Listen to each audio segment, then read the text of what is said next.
हाजी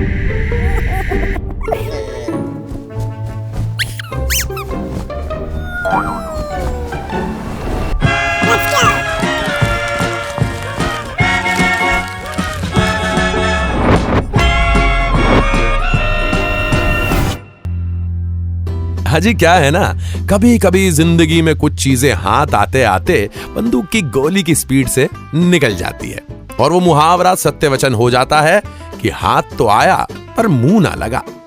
आज की कहानी भी कुछ ऐसी ही है, एक ऐसे इंसान की जिसको खुद भी मैं बहुत करीब से जानता हूं। ये कहानी है गर्वित की। हमारे ही स्टूडियो में काम करता है बेचारा। वो बेचारा इसलिए नहीं क्योंकि M&M टॉकीज में काम करता है, बल्कि इसलिए है क्योंकि वो पिछले कई जन्मों से सिंगल है और जैसी उसकी हरकतें हैं लगता है अगले कई जन्मों तक सिंगल ही रहेगा। अजी वो तो इतना सिंगल है कि उसे कोविड वैक्सीन के सेकेंड डोज की भी डेट नहीं मिली। उस बेचारे को तो वो लिटिल हार्ट्स के पैकेट में भी हार्ट्स टूटे हुए ही मिलते हैं। वो इतना सिंगल है कि उसकी फेवरेट मूवी हम दो हमारे दो नहीं बल्कि अकेले हम अकेले तुम है।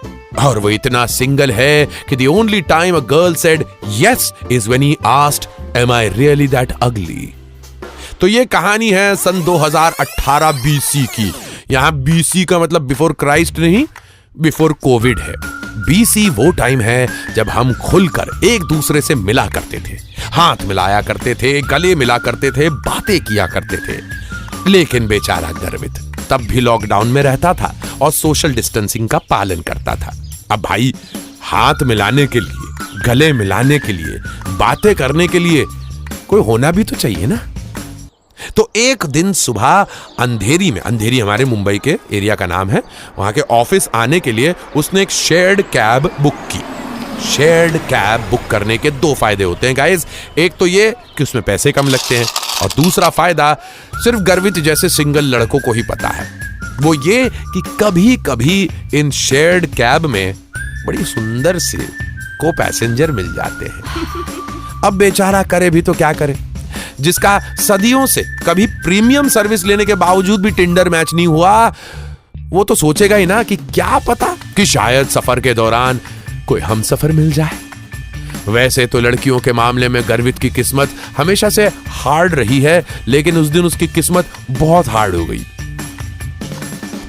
कैब में बैठे बैठे गर्वित ने कैब ड्राइवर के फोन पे झांक कर देखा तो पता चला कि अगला पिकअप जानवी का था। जानवी नाम सुनते से ही गर्वित को पहले तो जानवी कपूर याद आई, फिर उसने बोला इतनी अच्छी किस्मत भी नहीं है उसकी। गर्वित ने खुशी से आहें भरी और फिर से कहा हाय जानवी। देखो गर्वित के साथ ऐसा हो चुका है पहले कि किसी लड़की का नाम सुनकर वो बहुत खुश हो जाता और बाद में पता चलता कि वो पैसेंजर लड़की नहीं बल्कि लड़की की मां या दादी की उम्र की है। लेकिन जानवी नाम सुनकर गर्वित श्योर था कि इस बार ऐसा नहीं हो सकता, क्योंकि जानवी नाम की किसकी दादी हुई है कभी? आप जानते किसी दादी को जिनका नाम जानवी हो? नहीं ना। तो फाइनली आ गया जानवी का पिकअप लोकेशन। गर्वित ने उस जगह को अच्छे से देखा कि भाई अगर बात पक्की हो गई तो बारात लेकर यहीं तो आना है। एक खूबसूरत सी लड़की कैब की तरफ आई। गर्वित पीछे की सीट पे चौड़ा होके बैठा था, लेकिन जानवी को देखकर वो खुद से ही आगे की सीट पे चला गया और पूरी सीट लड़की के लिए पीछे छोड़ दी। जानवी ने भी सोचा होगा, एक, अरे वाह क्या लड़का है ये। दो, यार कितने अच्छे मैनर्स हैं इसके। तीन, यही तो वो खूबी है जो मुझे अपने होने वाले पति में चाहिए। कैब चल पड़ी और साथ ही गर्वित की हसरतों का सिलसिला भी। रियर व्यू मिरर में हौले हौले से गर्वित जानवी को देखने लगा। लेकिन हर फेरी टेल में डीमंस तो होते ही हैं, हर फिल्म में विलन तो आता ही है। अगले ही चौक पर एक और पैसेंजर आ गया, नाम था जिसका hi my name is Rahul. बैठ गया पीछे बड़े आराम से जानवी के साथ। गर्वित ने मनी मन सोचा कि यार मैनर्स तो गए वैक्सीन लेने, इससे अच्छा तो काश मैं पीछे ही बैठा रहता अपनी जानवी के साथ, उस राहुल को आगे बैठना पड़ता। वैसे इसमें गर्वित की कोई गलती नहीं है, इस राहुल नाम वालों की ना अलग ही किस्मत होती है बाय गॉड। 90s में शाहरुख ने राहुल नाम पर ऐसा मैजिक किया कि आज तक इस नाम के लड़के इसका फायदा उठा रहे हैं। कुछ ही देर में राहुल का ड्रॉप आ गया और जानवी भी उसके साथ उतर गई। जबकि जानवी का ड्रॉप तो अभी आया भी नहीं था। सोचो, राहुल नाम के लोगों की किस्मत कितनी अच्छी होती है। जानवी का ड्रॉप आया नहीं था, फिर भी वो उतर गई राहुल के साथ। हे भगवान, सिर्फ 10 मिनट की कैब राइड में ऐसा कौन सा जादू कर दिया राहुल ने जानवी पर। पता नहीं ऐसा कौन सा डीओ लगाते हैं ये राहुल नाम के लड़के। गर्वित ने सोच लिया कि बस बहुत हुआ, अब वो और रिस्क नहीं लेगा। जैसे ही कैब रुकी, गर्वित फिर से पीछे की सीट पर जाकर बैठ गया। गर्वित ने ठान ली थी कि अब अगर कोई लड़की आई तब भी वो पीछे ही बैठा रहेगा, लड़की के साथ। और अगर फिर से कोई राहुल आया तो वो उसे आगे बिठाएगा ड्राइवर के साथ। मुंबई के घमासान ट्रैफिक में बस कुछ ही देर आगे चलने के बाद ही कैब ड्राइवर के फोन पर घंटी बजी।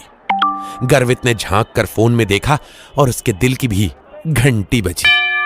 अजी, गर्वित को तो अपनी किस्मत पे यकीन नहीं हो रहा था जब उसने देखा कि अगला पिकअप भी एक लड़की का ही था। इस वाली का नाम था श्रेया। गर्वित ने सोचा, यार नाम से तो ये भी कितनी सुरीली लग रही है, जानवी ना सही, श्रेया ही सही। जैसे ही उसका पिकअप आया और श्रेया कैब के पास आई, गर्वित ने झट से अपने चेहरे पे हाथ रख लिया और छुपा लिया अपना चेहरा कि कहीं उसकी शक्ल देखकर श्रेया कैब कैंसिल ना कर दे। पीछे की सीट पे एक तरफ सरक कर गर्वित ने श्रेया के लिए जगह बना दी। श्रेया ने एक झलक रुककर देखा गर्वित को और फिर पता नहीं ऐसा क्या आया उसके मन में, वो आगे ड्राइवर के साथ बैठ गई। इडियट। चेहरा तो गर्वित ने हाथों से ढक लिया था, सिर्फ आंखें ही दिख रही थी।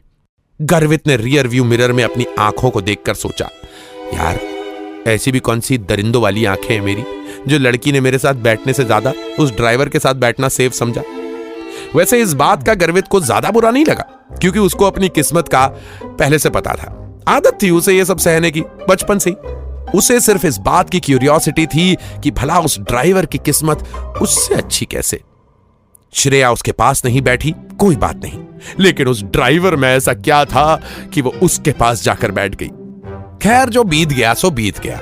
गर्वित अपने ऑफिस चला गया और उसी रात को वापस घर जाने के लिए भी उसने शेयरिंग कैब बुक की। और रात में शेयरिंग कैब में लड़कियों का ट्रैवल करना ऑलमोस्ट नामुमकिन सा होता था। पर एक रात घर वापस जाने के लिए गर्वित ने जब शेयरिंग कैब को अपने पिकअप लोकेशन पर बुलाया तो देखा उसमें पहले से ही एक लड़की बैठी हुई थी। गर्वित ने जैसे ही उस लड़की को नहीं देखा तो ऐसा लगा जैसे उड़ता गुलाब, जैसे शायर का ख्वाब, जैसे उजली किरण कहां से आगे बीच में, सॉरी, मतलब भाई साहब बेहद खूबसूरत। और इस बार गर्वित ने मुंह छुपाने, ड्राइवर के बगल में बैठने जैसी कोई गलती नहीं की, बल्कि उस लड़की के बगल में कॉन्फिडेंट होकर बैठ गया। वो सोचा रास्ते में ही नंबर एक्सचेंज कर लूंगा। मगर लड़की के हाव भाव से पता चल रहा था कि वो बात करने के मूड में नहीं है। गर्वित ने सोचा, यार मामला कुछ गड़बड़ है या मैंने ही फिर से कुछ गलती की। ये सोच ही रहा था गर्वित की, अचानक से फोन बजा। गर्वित पॉकेट में से फोन निकालने की कोशिश करने लगा। ओहो, किस पॉकेट में? इसमें है, नहीं इस वाली में, इधर भी नहीं है, कौन सी वाली पॉकेट में? फोन की घंटी बजे ही जा रही। गर्वित भी फोन ढूंढे ही जा रहा कि सडनली गरजती हुई आवाज आई। क्या है? क्यों पीछे पड़ा है मेरे? कहा ना नहीं बात करूंगी। भाई साहब, कान से धुआं निकल आया गर्वित के और उस लड़की की तरफ देखे बिना बस सोचने लगा कि हे भगवान, आज इस कैब में आगे ही बैठ लेता तो अच्छा होता। इस लड़की को कहीं ऐसा तो नहीं लग रहा कि मैंने कोई छेड़छाड़ कर दी। लेकिन गर्वित ने हिम्मत करके उस लड़की की तरफ देखा तो पता चला वो किसी से फोन पे बात कर रही थी। एक्चुअली फोन उसका बज रहा था। हाँ, गर्वित ने सोचा जरूर इसको कोई लड़का परेशान कर रहा है। क्या बात है, यही तो वो मौका है जब मैं इस लड़की की लाइफ में हीरो वाली एंट्री मार सकता हूं। गर्वित ने उस लड़की से हिम्मत करके पूछा, एक्सक्यूज मी, क्या हुआ? कोई लड़का परेशान कर रहा है क्या? उस लड़की ने गर्वित को ऐसे घूर के देखा कि जैसे उस फोन कॉल का गुस्सा वो उसी के ऊपर निकाल देगी, मगर कुछ बोली नहीं। और तभी फोन की घंटी फिर से बजी और उस लड़की ने फोन उठाया और बात सुनकर बस कुछ बोलने ही वाली थी कि गर्वित ने बीच में बोला, मैडम कुछ दिक्कत हो तो बता दो, मैं ठीक कर दूंगा।